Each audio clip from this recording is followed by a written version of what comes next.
کہتے ہیں کہ کرد قبیلے کا ایک مشہور ڈاکو تھا۔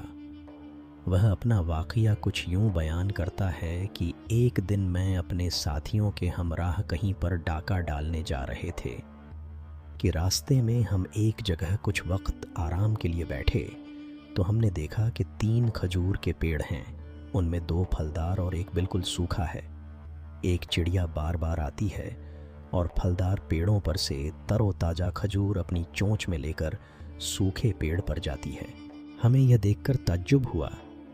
میں نے 10 مرتبہ اس چڑیا کو یوں کھجوریں لے جاتے ہوئے دیکھا تو مجھے تجسس ہوا کہ اس پر چڑھ کر دیکھوں کہ یہ چڑیا اس پیڑ میں جا کر کیا کرتی ہے۔ چنانچہ اس پیڑ کی چوٹی پر جا کر دیکھا کہ وہاں ایک اندھا سانپ منہ کھولے پڑا ہے اور یہ چڑیا وہ تر و تازہ کھجور اس کے منہ میں ڈال رہی ہے۔ مجھے یہ دیکھ کر اس قدر عبرت ہوئی کہ میں رونے لگا۔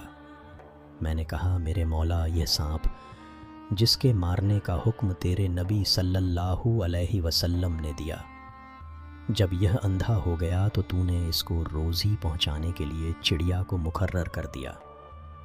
میں تیرا بندہ تیری توحید کا اقرار کرنے والا لوگوں کو لوٹنے میں لگا ہوا ہے۔ یہ کہنے پر میرے دل میں ڈالا گیا کہ میرا دروازہ توبہ کے لیے کھلا ہے۔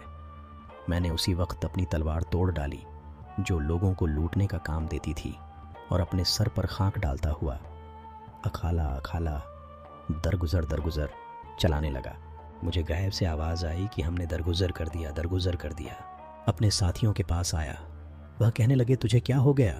میں نے کہا، میں محظور تھا، اب میں نے صلح کر لی۔ یہ کہہ کر میں نے سارا قصہ ان کو سنایا۔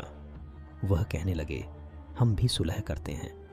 یہ کہہ کر سب نے اپنی تلواریں توڑ دیں اور ہم سب لوٹ کا مال چھوڑ کر احرام باندھ کر مکہ کے ارادے سے چل دیے۔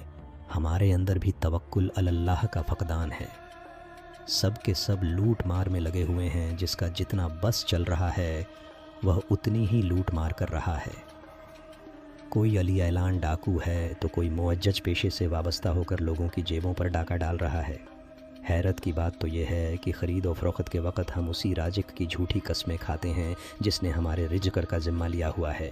وجہ صرف ایک ہے کہ ہمیں رازق کی رجاکیت کا یقین نہیں۔